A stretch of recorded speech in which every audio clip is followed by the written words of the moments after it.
오늘 우리에게 주신 하나님 말씀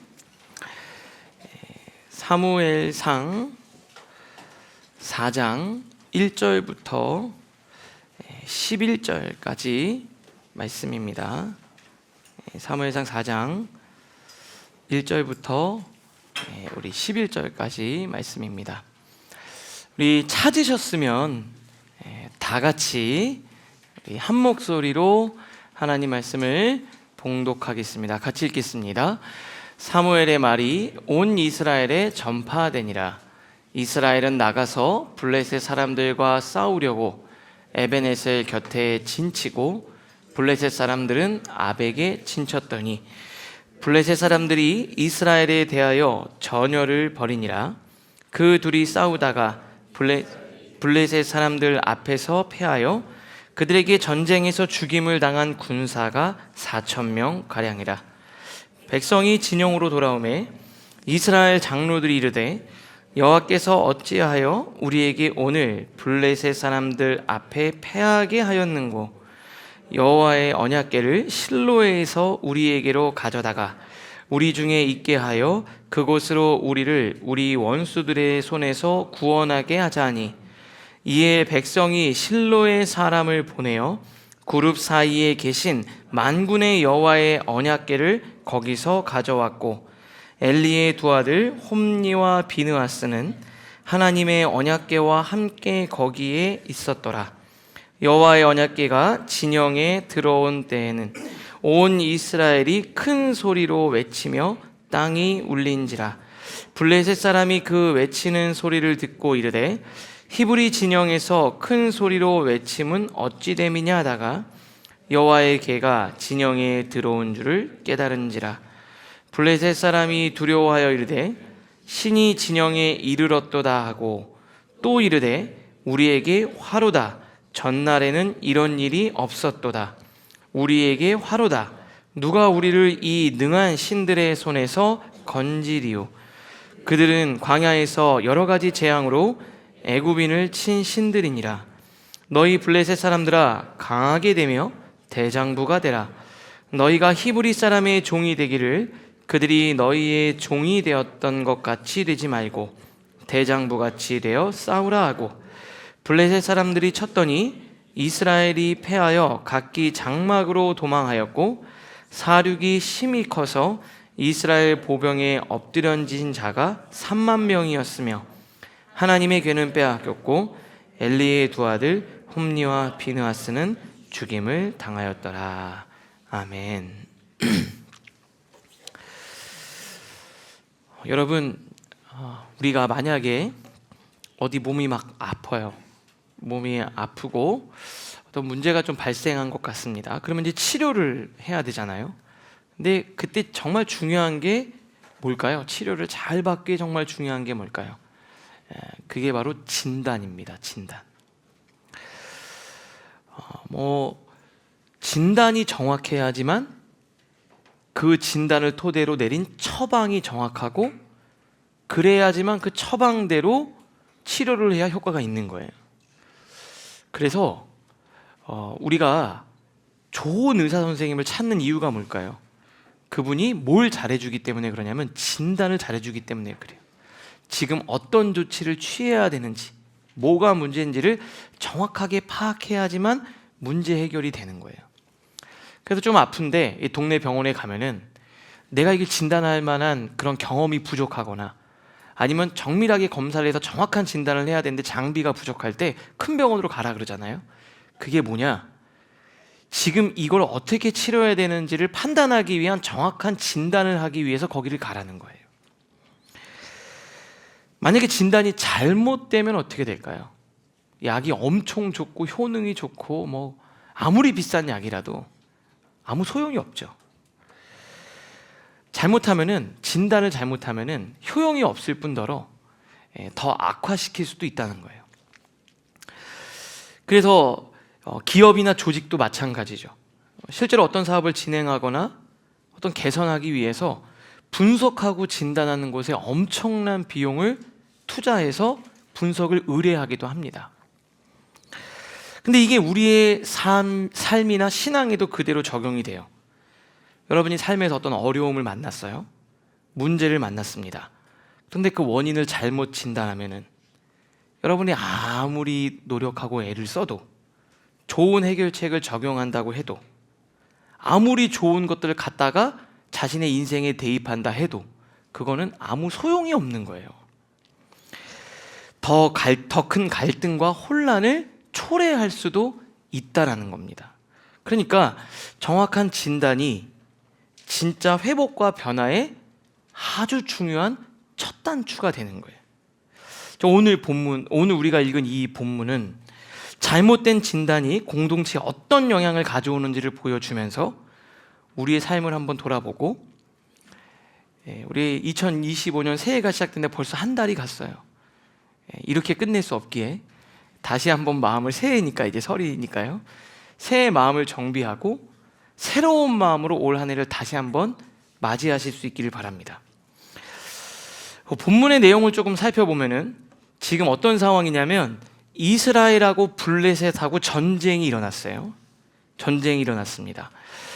본문 4장 1절 이제 2절을 보니까 이스라엘은 나가서 블레셋 사람들과 싸우려고 에벤에셀 곁에 진을 쳤고, 에벤에셀이라는 곳에 진을 쳤고요, 블레셋 사람은 아벡이라는 곳에 진을 쳤어요. 이게 딱 마주보고 있는 곳입니다.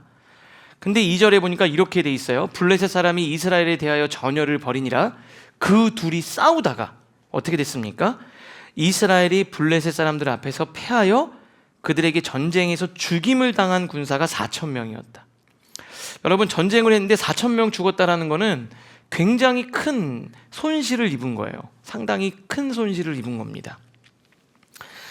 그러니까 이스라엘 백성들이 지금 어쨌든 실패하고 전쟁에서 패배했잖아요. 손실을 입었잖아요. 문제가 발생했잖아요. 뼈아픈 패배를 당했잖아요. 진단을 하는 거예요. 돌아와가지고 이스라엘의 장로들, 리더십들이 머리를 맞대고 이 상황에 대해서 판단을 해보는 거예요. 도대체 왜 졌냐? 그러면 우리가 뭘 해야지만 전쟁에서 이길 수 있냐? 이렇게 생각을 한 거예요. 그리고 나름대로 처방을 내립니다. 우리 3절 말씀 우리 한번 같이 한번 읽겠습니다. 시작. 백성이 진영으로 돌아오매 이스라엘 장로들이 이르되 여호와께서 어찌하여 우리에게 오늘 블레셋 사람들 앞에 패하게 하셨는고? 여호와의 언약궤를 실로에서 우리에게로 가져다가 우리 중에 있게 하여 그곳으로 우리를 우리 원수들의 손에서 구원하게 하자 하니. 그러니까 나름대로 머리를 짜냈어요. 진단했어요. 그 원인이 뭡니까? 언약궤를 가지고 오면 되겠구나. 이게 언약궤가 없어서 졌구나. 그래서 언약궤를 실로에 있는 걸 가져오면 우리가 분명히 블레셋을 이길 수 있을 거다. 그래가지고 백성들이 실로에 사람을 보내가지고 언약궤를 가지고 오죠. 만군의, 모든 만군의 여호와의 언약궤를 가져왔어요. 그때 엘리 제사장이 그 두 아들 있죠, 홈리와 비느하스. 왜냐면 언약궤는 제사장이 메고 와야 되니까 그런 거예요. 그래서 제사장 아들 홈리와 비느하스, 그리고 두 사람이 언약궤를 가지고 글로 온 거예요. 왜 그랬을까? 제가 생각을 해보니까 나름대로 이제 시간을 거슬러서 예전에 어땠는지 생각해 본 거예요. 여러분, 옛날에 제사장이 언약궤를 메고 요단강을 건널 때 어떻게 됐죠? 요단강이 어떻게 됐습니까? 끊어졌어요. 이거 불가능한 건데 언약궤를 메고 요단강에 발을 딱 디즈니까 요단강이 딱 끊어져서 마른 땅을 건넌 거예요. 그리고 들어간 다음에 첫 성이 뭐죠? 여리고성이요. 야, 이거 진짜, 야, 이 성은 우리가 절대 함락할 수 없을 거야. 그런데 언약궤 메고 뺑뺑뺑뺑 순종하면서 돌았더니 어떻게 돼요? 여리고성이 무너진 거예요. 그러니까 그들이 뭘 생각한 겁니까? 언약궤를 가져오면 되겠구나. 이렇게 진단을 내린 거예요. 그런데 그 결과가 어땠냐? 그 처방의 결과가 어땠냐? 너무 심각한 결과를 가지고 옵니다. 우리 10절과 11절 우리 같이 읽겠습니다. 시작. 블레셋 사람들이 쳤더니 이스라엘이 패하여 각기 장막으로 도망하였고 사륙이 힘이 커서 이스라엘 보병에 엎드러진 자가 3만 명이었으며 하나님의 궤는 빼앗겼고 엘리의 두 아들 홈리와 비느하스는 죽임을 당하였더라. 나름대로 가지고 오니까 뭐 사기는 충천하고 블레셋은 약간 긴장했는데 막상 싸워보니까 어떻게 된 거예요? 이스라엘이 처음에 4,000명 죽은 거는 아무것도 아닌 거예요. 여러분, 이 고대 전쟁에서, 전투에서 제가 3만 명이 죽었다 이렇게 되니까 이거는 거의 엄청난, 이게 손에 꼽을 만한 이 피해를 입은 전투가 되겠더라고요. 3만 명이 죽은 거면 거의 전멸한 거예요. 이거 완전히 진 거예요. 근데 3만 명 죽은 것뿐만 아니라 어떻게 되냐면 하나님의 계도 빼앗겼고, 지난번에 말씀드린 것처럼 제사장 홈리와 비느하스도 죽임을 당한 거예요. 자, 그들의 처방이 완전히 실패했습니다. 그럼 뭐가 잘못된 거죠? 진단이 잘못된 거죠. 또 왜 그랬는가? 자, 오늘 여러분이 나름대로 작년 한 해 우리는 새해를 잘 살아가기 위해서 나름대로 진단을 했잖아요. 그렇죠? 오늘 한번 여러분 돌아보실 수 있기를 바라요. 오늘 말씀을 통해서 나는 내 인생을 정말 제대로 진단하고 있는 건지, 2025년을 다르게 살아갈 수 있도록 내가 제대로 진단해서 처방을 내리고 있는 건지를 우리 함께 살펴보려고 합니다. 우리 첫 번째입니다. 한번 같이 읽겠습니다. 시작. 관계에서 시작하십시오. 지금 어떤 상황이 됐냐면 자기들이 원하는 것, 이스라엘 백성들이 내가 원하는 것을 얻기 위해서 하나님이 원하신 것을 놓쳐버렸어요. 그게 뭐냐? 관계의 회복이었어요.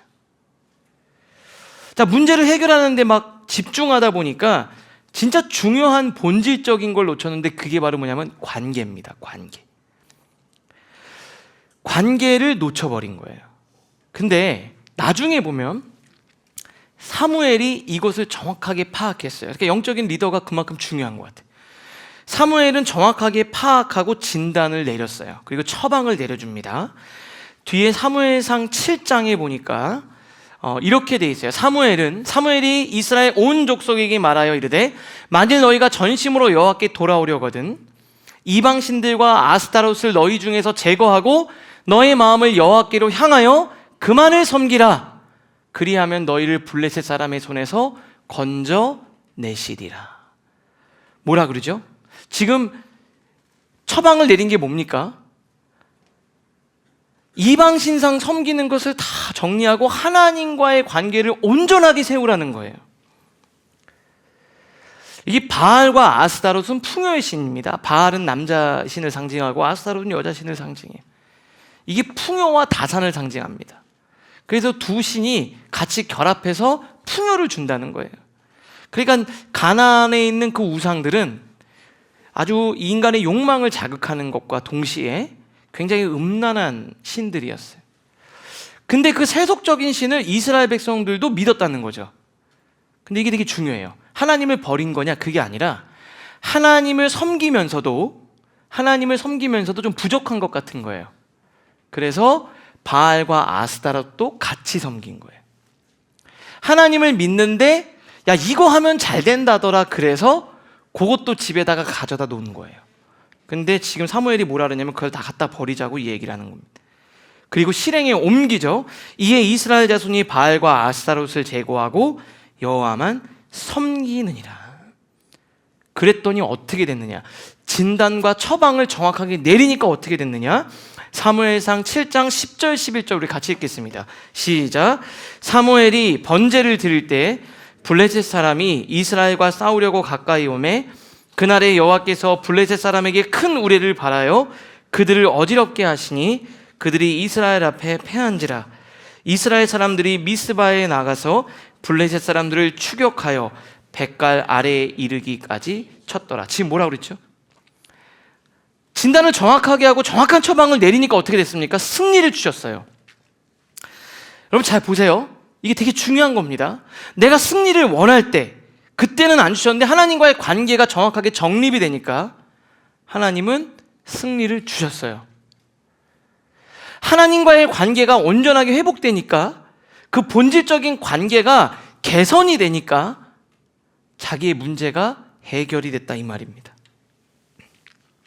세상을 향하고 있던 이스라엘 백성들이 방향을 틀어서 하나님께 온전하게 향하니까 하나님이 그의 인생 가운데 승리를 주신 거예요. 제 말씀을 준비하면서 이런 생각이 들어요. 목사님 그러면 언약궤 가지고 나간 게 잘못된 겁니까? 여러분, 언약궤 가지고 전쟁터 나간 거 잘못된 건가요? 사실 언약궤를 가지고 나간 것 자체가 죄라고 볼 수는 없죠. 그게 나쁜 종교적 행위는 아닌 것 같습니다. 왜냐하면 여리고성을 무너뜨릴 때 언약궤를 메고 들어가잖아요. 그렇지 않습니까? 그리고 가나안 땅을 건널 때 언약궤가 맨 앞에 서서 나가잖아요. 그러니까 그것 자체가 나쁜 종교적 행위가 아니에요. 그런데 중요한 게 있습니다. 우리가 어떤 종교적 행위를 하지만 그 종교적 행위 안에는 반드시 담겨져야 할 게 있는데, 그게 바로 뭐냐? 우리의 진실한 마음이에요. 그 마음이 빠진 겁니다.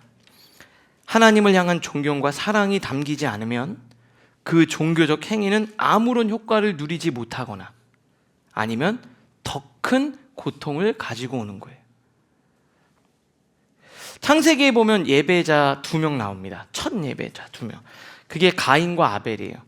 본문을 보면 이렇게 돼 있죠. 세월이 지난 후에 가인은 땅의 소산으로, 농사꾼이었던 것 같아요, 제물을 삼아 여호와께 드렸고, 아벨은 자기도 양의 첫 새끼와 기름으로 드렸더니, 목동이었죠. 양을 치고. 그래서 가인과 아벨이 제사를 드렸는데 하나님이 누구 건 받으셨어요? 아벨 건 받으셨어요. 근데 가인 건 안 받으셨습니다. 근데 성경에 이렇게 돼 있어요. 도대체 왜인지 구체적인 내용은 모르는데 성경을 통해서 충분히 유추할 수 있어요. 뭐죠? 아벨과 그의 제물. 아벨이란 사람을 안 받으신 거예요. 그 사람이 안 된 거예요. 그 사람이. 종교적 행위가 문제가 아니라 가인과 그 제물은 가인을 안 받으신 거예요. 아벨이란 사람을 받으신 거고 가인이란 사람을 안 받으신 거예요. 여러분, 이게 되게 중요한 이야기입니다. 여러분들에게 오늘 지금 이 말씀을 좀 드리려고 해요. 여러분, 단순한 종교적 행위나 의식보다 더 중요한 게 있는데, 그게 바로 뭐냐면 그 행위나 의식이 어떤 방향으로 나아가고 있느냐가 훨씬 더 중요해요. 종교적 행위가 어떤 방향을 가지고 가느냐가 더 중요하다고요. 방향이 잘못되면은 똑같은 행동인데요, 그게 완전히 잘못된 것으로 여겨질 수가 있어요. 제가 예전에 읽었던 책인데요, 최인철 씨가 쓴, 옛날에 좀 유행했던 건데, 나를 바꾸는 심리학 프레임이라는 책이에요. 나를 바꾸는 심리학 프레임. 거기 한 가지 우화가 등장을 해요. 거기 두 사람이 예배를 드리러 가는 거예요. 형제가, 친구인 것 같아요. 두 사람이 예배를 드리러 가는 중이었는데요, 한 사람이 다른 한 사람에게 물었어요. 이보게, 자네는 기도 중에 담배를 피워도 된다고 생각하나? 이렇게 얘기한 거예요. 그랬더니 이를 들은 친구가, 잘 모르겠는데 우리 신부님한테 한번 물어보는 게 어떻겠나. 그래서 그 사람이 신부님께 물은 거예요. 다가가서 물었습니다. 신부님, 기도를 하는 중에 담배를 피워도 됩니까? 그랬더니 신부님 어떻게 했을까요? 정색하면서 이렇게 얘기하는 겁니다. 형제요, 기도는 하나님과 나누는 엄숙한 대화인데 절대 그럴 수 없지. 그거는 안 될 일이네. 딱 단칼에 거절한 거예요. 안 된다고. 그 친구가 와가지고, 야, 신부님이 안 된다 그러던데? 그럼 내가 한번 물어볼게. 넌 질문을 잘못한 것 같아. 그러면서 뭐라고 얘기하냐면 이렇게 얘기하는 거예요. 신부님, 담배를 피우다가 하나님 생각나서 기도를 해도 될까요? 담배를 피우는 중에 기도를 하면 안 되는 겁니까? 그래도 신부님이 막 웃으면서, 왜 안 되겠나? 언제 어느 때건 하나님을 향해 기도할 수 있지. 이렇게 얘기를 했다는 거예요. 때와 장소가 필요 없다네. 담배를 피는 중에서도 기도는 얼마든지 할 수 있어. 그러면서 이 책은 뭐라 그랬냐면, 이 프레임이 중요하다는 거예요. 질문을 어떻게 했는지 그 프레임에 따라서 달라진다는. 근데 이게 그렇게 볼 수도 있지만, 다시 말하면 이 두 가지는 뭐가 다른 거예요? 여러분, 잘 생각해 보세요. 왜 기도를 하다가 담배를 피는 건 안 되는데 담배를 피다가 기도하는 건 된다고 얘기했냐는 거예요. 그건 뭐가 다르냐? 그것이 하나님께로 향하도록 인도하는 건지 세상을 향해 인도하는 건지에 다른 거예요. 이 순서만 바뀐 거잖아요. 행위의 순서만 앞뒤만 바뀐 거잖아요. 근데 그게 왜 하나는 되고 왜 안 되는 것처럼 여겨지냐는 거예요. 의미가 달라진 거예요. 의미 자체가 달라진 거예요. 받아들이는 사람, 방향이 달라졌기 때문에 그래요. 자, 보세요. 내가 지금은 죄 가운데 있는데 내가 이걸 하나님께 나가고 싶은 거예요. 그거 되는 거죠. 그런데 내가 지금 하나님께 있는데 내가 이걸 세상을 향해 나가고 그거를 합리화하는 방식으로 쓰겠다 그러면 그거 잘못된 거죠. 다른 겁니다. 방향이 다르면 완전히 달라지는 거예요. 여러분, 법계를 가져온 행위 자체는 어떻게 보면 종교적 열심으로 보여질 수 있지만 그게 관계 회복, 하나님을 향한 관계 회복의 목적이 아니라면 자기 중심적인 자기 욕망의 성취밖에 안 되는 거예요. 저는 우리 라이프처치 모든 성도님들의 올 한 해 하나님을 향한 열심의 행위가 다 하나님을 향할 수 있기를 주님의 이름으로 축복합니다. 하나님을 향하면서 하나님과의 관계가 더 깊어지는 거죠. 여러분 한번 진단을 한번 내려보세요. 여러분 인생에 어려움과 고난이 올 때 첫 번째, 이건 다 진리예요. 관계부터 점검하세요. 그게 하나님과든 그 누구와든. 자, 두 번째입니다. 우리 한번 같이 읽겠습니다. 더 중요해요. 시작. 그 중요한 한 가지를 아주 잘 해내십시오. 이게 제가 이렇게 썼어요. 그 중요한 한 가지를 어떻게 하라는 거죠? 잘도 아니고 어떻게 해요? 아주 잘 하시라 이 말입니다. 이게 중요한 거예요. 우리가 보통 인지하고 있어요. 잘 알고 있는 내용인데요. 정말 알면서도 정말 많이 범하는 실수가 있어요. 그게 바로 뭐냐면 급한 거 하다가 중요한 것을 잘 못하는 거예요. 그러니까 어떤 일이 문제가 딱 발생하면 너무 다급해가지고 갑자기 그 문제가 가장 중요한 1순위로 올라와 버려요. 그러면서 그거 막 하다가 진짜 중요한 거를 제대로 못하는 거예요. 지금 이스라엘이 딱 전쟁을 하고 나서 4천 명이 죽고 나니까 어떻게 돼요? 지금 이 문제가 제일 중요한 것처럼 여기는 거예요. 그래서 제사장도 모두 일단 전쟁에서 승리하는 게 중요한 거죠. 그래서 백성들이 법궤 가져오라고 하니까 제사장이 안 됩니다. 이거부터 해야 됩니다. 말해야 되는데 자기도 그게 제일 중요한 줄 알고 막 뭐 이렇게 정신없이 들고 가다가 다 진 거예요. 여러분 여기 와서 이렇게 예배를 드리는 여러분들쯤 되면은 마귀의 전략이 있어요. 마귀의 전략이 뭔 줄 아세요?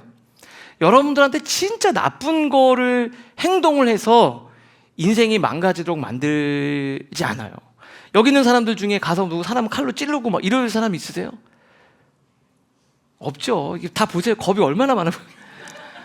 여기 있는 사람들 중에 밖에 나가서 요즘에 그렇다고 하면 마약 이게 막 뉴스 나오던데 가가지고 무슨 마약하고 뭐 그런 분 계세요? 여기 없어요. 막 사기치고 막 가다 막 폭력을 이런 사람 없습니다. 그러면 마귀는 여러분들에게 어떻게 공격을 할까요? 자, 이거 되게 중요한 얘기예요. 잘 보세요. 물론 중요한 거예요. 중요한 건데 이거보다 더 중요한 게 있어요. 이거 필요한 일이에요. 그런데 이거보다 더 필요한 게 있어요.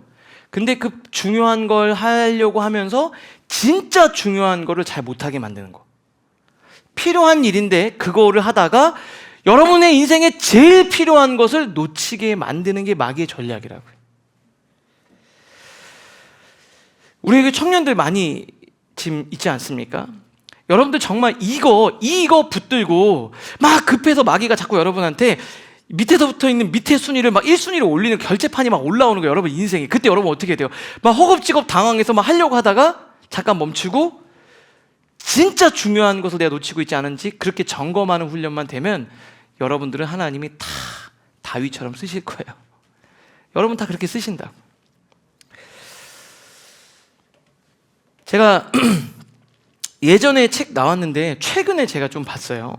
그 책이 뭐냐면 여러분 원싱이라는 책이에요. 혹시 아세요? 요즘 뭐 많이 읽는 것 같은데. 근데 이 책 내용은 그냥 뻔합니다. 뻔해요. 그냥 보통 자기계발서에 나오는 내용이 뻔해요. 그런데 정말 중요한 인사이트를 저한테 다시 한번 상기시켜줬어요. 원띵이 뭐냐면 말 그대로 그거예요. 성공하는데 정말 중요한 거 그 한 가지만 집중하면 된다는 거예요. 근데 그게 뭐 무슨 말이냐면 여러분들 이렇게 생각해요. 그러면 그것만 하면 됩니까, 목사님? 그 얘기를 하는 게 아니에요. 좀 정리를 하자면 이거 아주 쉽게 정리하면 이거거든요.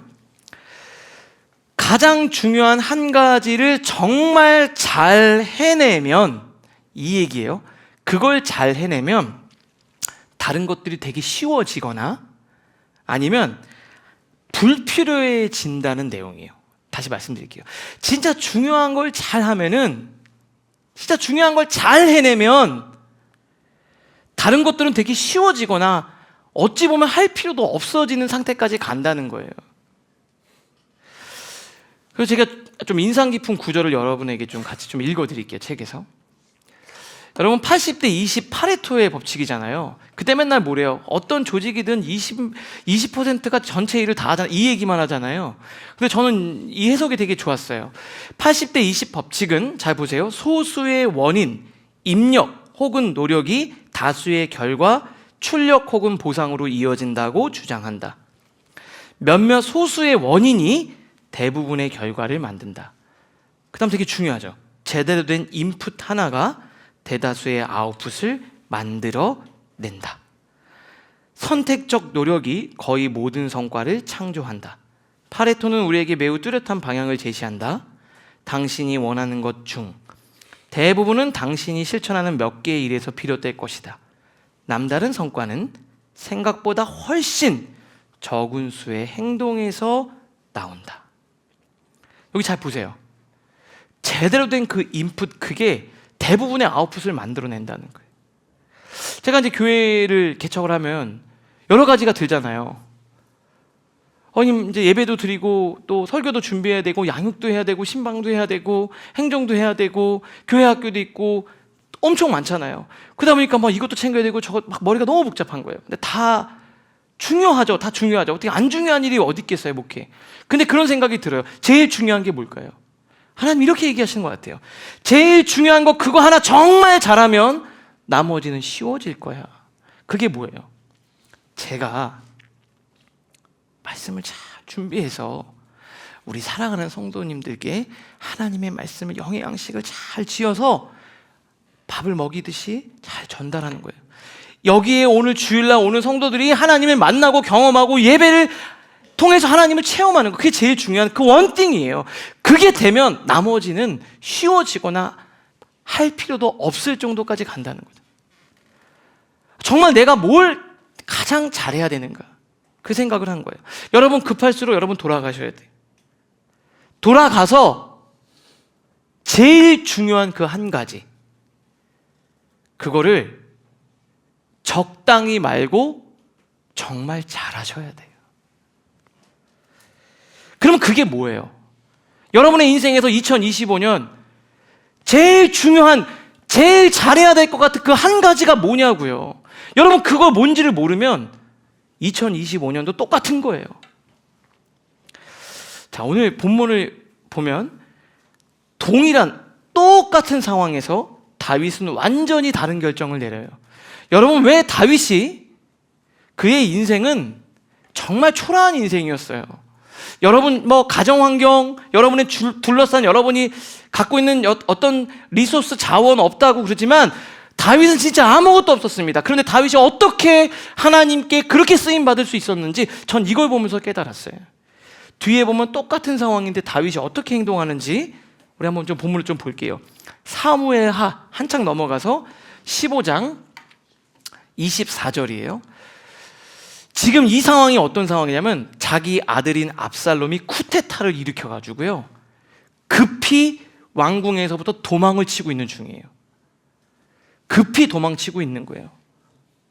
그래서 막 도망치고 있는데 사독, 그 제사장이죠, 사독과 그와 함께한 모든 레위 사람도 하나님의 언약궤를 메어다가 언약궤를 가지고 나온 거예요.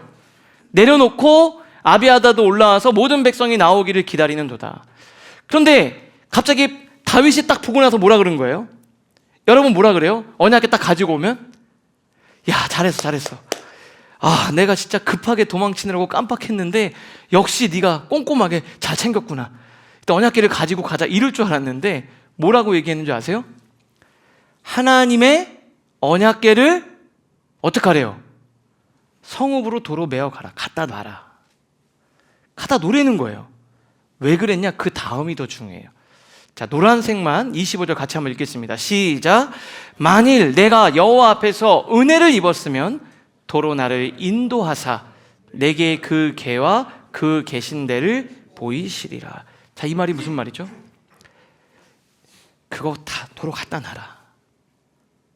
하나님이 나를 좋게 보셔서 나에게 은혜를 베푸시면 나를 다시 성으로 인도해서 내가 그 궤 앞에 설게 될 거다. 그런데 26절. 그런데 그가 이와 같이 말씀하시기를 하나님이 나에게 난 너를 기뻐하지 아니한다. 다윗 너 아니다. 라고 하시면 그거 메고 와도 아무 소용이 없다는 거예요. 여러분 이게 무슨 말이죠? 야, 그 법궤를 가져오는 것보다 더 중요한 건 뭐냐? 하나님이 나를 기뻐하시냐 기뻐하지 않느냐? 내가 하나님과의 바른 관계가 됐느냐 되지 않느냐, 그게 더 중요하다는 거예요. 하나님과의 관계가 온전하게 회복되지 않으면 그 법궤 가지고 와봐야 아무 소용이 없다라는 거죠. 하나님이 나를 기뻐하지 아니하시면 그 종교적 행위는 아무 의미가 없다라는 거예요. 그러니까 법궤보다 하나님의 마음이 더 중요하다. 그리고 나서 다윗이 어떻게 하냐면 사닥과 아달에게 법궤를 예루살렘을 다시 갖다 놓고요, 거기 있으라 그래요. 그냥 거기 있으라고. 그리고 갈람산으로 올라갈 때 그의 머리를 그가 가리고 맨발로 울며 갔다. 여기 이게 무슨 뜻일까요? 여러분, 다윗이 왜 울며 갔을까요? 너무 억울해서. 어떻게 내 아들이 나한테 칼을 겨눌 수 있냐? 그게 억울해서요? 창피해서? 부끄러워서? 아니에요. 자기 아들을 잘못 키운 내 죄, 혹시 내가 이전에 지었던 죄 때문에 그러나? 지금 이 상황을 통해서 뭘 보는 거예요? 내가 하나님 앞에 부족했던 내 모습을 본 거예요. 그리고 울면서 회개한 거예요. 겸손히. 머리도 다 풀고 왕으로서의 그런 거 다 내려놓고 겸손하게, 하나님 앞에 왕이라는 거 다 내려놓고 겸손하게 엎드리며 나간 거예요. 명예나 권위를 내려놓고 하나님 앞에 자신의 삶을 돌아보면서 회개한 거예요. 그래서 하나님이 그를 다시 복귀시켜 주십니다. 여러분, 오늘 되게 중요한 얘기 여러분들과 좀 나누려고 하는데, 인생에서 정말 중요한 거 많죠. 공부해야 되고 일해야 되고 돈도 벌어야 되고, 그러다가 정말 진짜 중요한 거, 여러분 그거 놓치고 있지는 않은지 꼭 점검해 보셔야 돼요. 여러분, 그 신앙, 삶, 여러분 하나님과의 관계, 그게 다 깨져버리면 아무 소용이 없어요. 그런데 제가 말씀드릴게요. 그 중요한 그 one thing, 그거를 잘하면 여러분이 생각하는 것보다 나머지 일들이 쉬워질 거예요. 근데 이게 우리 삶에서도 마찬가지인 것 같아요. 우리 삶에 조금 더 좁혀가지고 우리의 삶의 현장으로 좀 가져와 볼게요. 여러분, 가정 안에도 부부들 계시잖아요. 가족들이 있고요. 그럼 어디다 노력을 쏟으세요? 어디다 노력을 쏟으세요? 잘 지내려고. 말을 좀 조심하는, 거슬리지 않은 말을 하려고 노력을 많이. 돼요, 안 돼요? 잘 안 됩니다. 언젠가 실수하게 돼 있어요, 금방. 그럼 뭐라 그러죠? 이거 봐, 노력해봐야 아무 의미 없어, 이렇게 되는 거예요. 싫어하는 걸 하지 말자, 다 좋다, 이 말입니다. 제가 볼 때는 다 좋다. 근데 왜 그러냐면 에너지 80에 쏟아가지고 20% 효과를 거두고 있는 거예요. 그러면 뭘 해야 돼요? 20%의 에너지를 써서 80%를 가져오는 그 본질적인 관계, 거슬리는 말을 하지 않는 것보다 더 중요한 게 있어요. 사랑한다는 말을 많이 하셔야 된다고요. 표정이 되게 어두우신데, 진짜 못할 것 같습니다, 목사님. 여러분, 그게 정말 중요한 거예요. 그냥 화 안 내려고 노력하는 거, 그거는 되게 어려워요. 그러니까 더 중요한 게 뭐예요? 보고 화를 안 내는 것보다 더 중요한 게 뭐예요? 보고 웃어주는 거예요. 그거 계속 잘 해주면 나중에 어떻게 된다고요? 나머지는 쉬워지거나 아니면 아예 할 필요도 없어지는 거죠. 그럼 여러분들은 지금 뭘 생각하고 있는지 여러분 한번 생각해 보세요. 데이트도 하고 손도 잡고 맛있는 거 먹자고 얘기하고 그게 정말 중요한 거 아닐까요? 돈 많이 벌어다 주면 부부 사이가 좋아질까요? 그렇죠. 사실은 좋아집니다.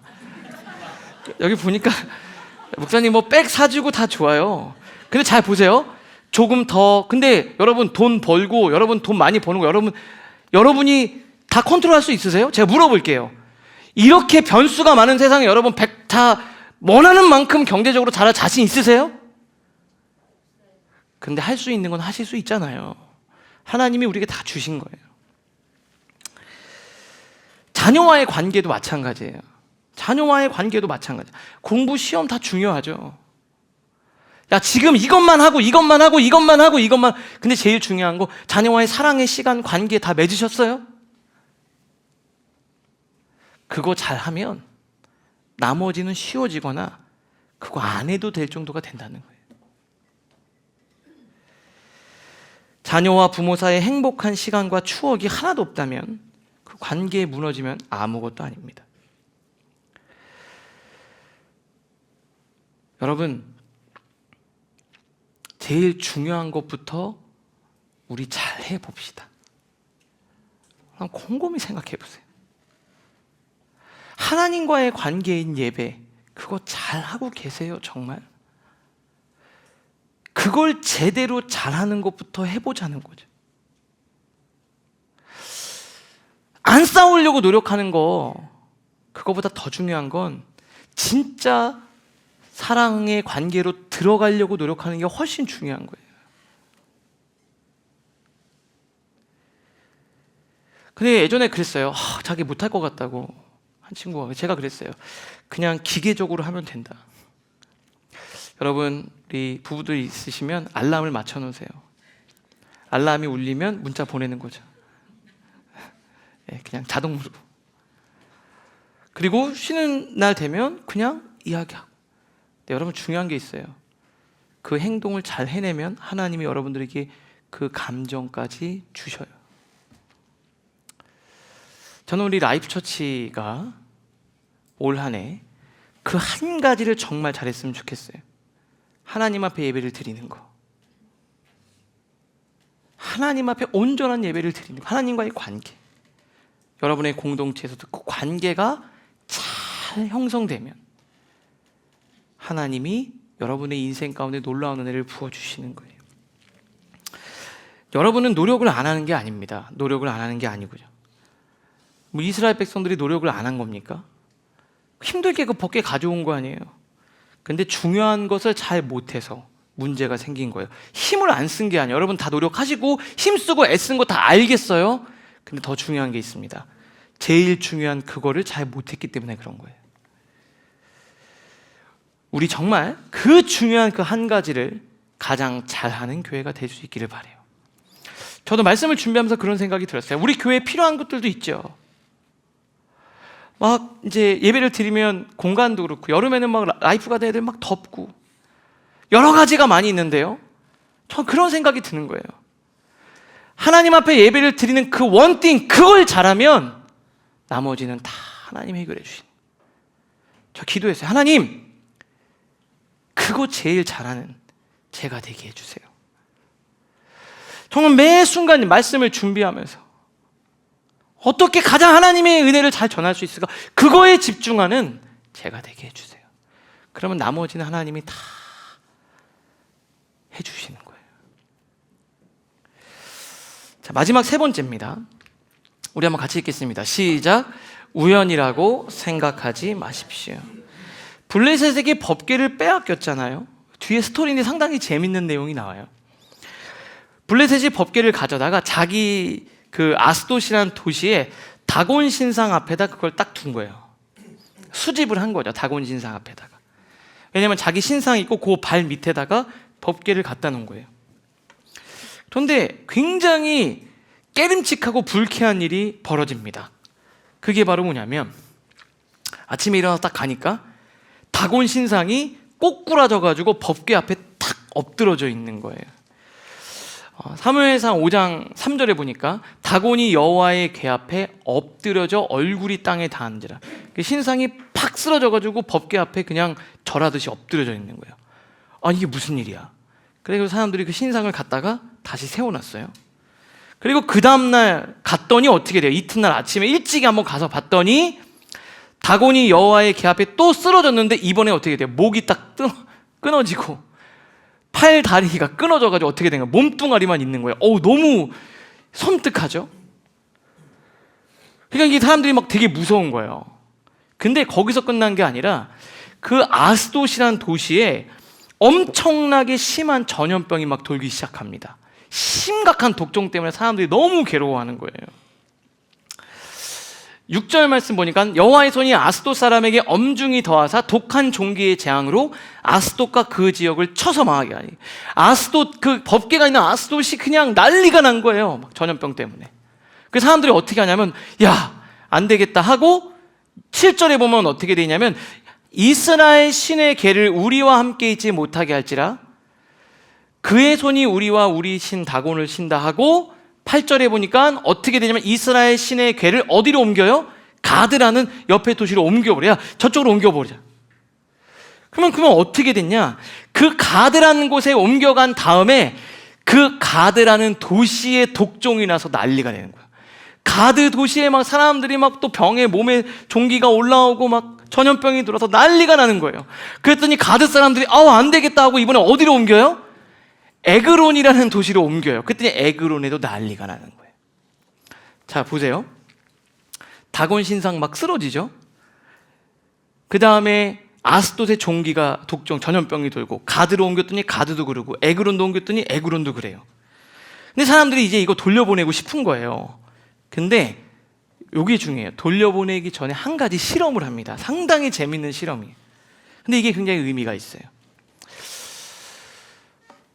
사람들이 어떻게 하냐면요, 수레 하나를 준비합니다. 그래서 멍에를 한 번도 매보지 않은, 그러니까 수레를 끌어본 적도 없는 소를 데리고 왔는데 젖이 나는 소래요. 그러니까 이 젖이 나온다는 건 뭐예요? 이제 새끼를 낳은 거죠. 어미인데 새끼랑 딱 떼가지고 한 번도 수레를 끌어보지 않은 소에게 그 수레를 끌게 시키는 거예요. 그리고 언약궤를 가져다가 그 수레가 벳세메스 이스라엘 쪽으로 가면은 이거는 하나님이 여호와가 내린 거고, 그렇지 않으면 이게 9절에 보니까 뭐래요? 우연이래요. 우연. 여러분, 이게 뭐에 가까울까요? 자기 새끼 쪽으로 돌아갈 확률이 있잖아요. 근데 나중에는 벳세메스로 곧장 갑니다. 흔들리지도 않고 소가 울면서도 곧장 가요. 이게 하나님이 하신 일이라는 거죠. 자, 여러분, 여기서 굉장히 중요한 게 있어요. 블레셋 사람들이요, 재앙의 근본적인 원인을 직면하지 않고 우연히 일어난 일이기를 바랬어요. 우연히 일어난 일이기를. 근데 이상한 심리가 있는 거죠. 왜 우연한 일이기를 바랬을까요? 진실을 외면하고 회피하고 싶은 거예요. 내 책임이 아니다, 이거. 그냥 상황이나 환경이 받쳐주지 않았기 때문에 그런 거라고 책임을 회피하고 전가하고 싶은 거예요. 다곤 신상이 넘어지고 독종 재앙이 온 것은 하나님이 살아계셔서가 아니라, 무슨 하나님 때문에 그런 거야, 그냥 어쩌다 일어난 일이지.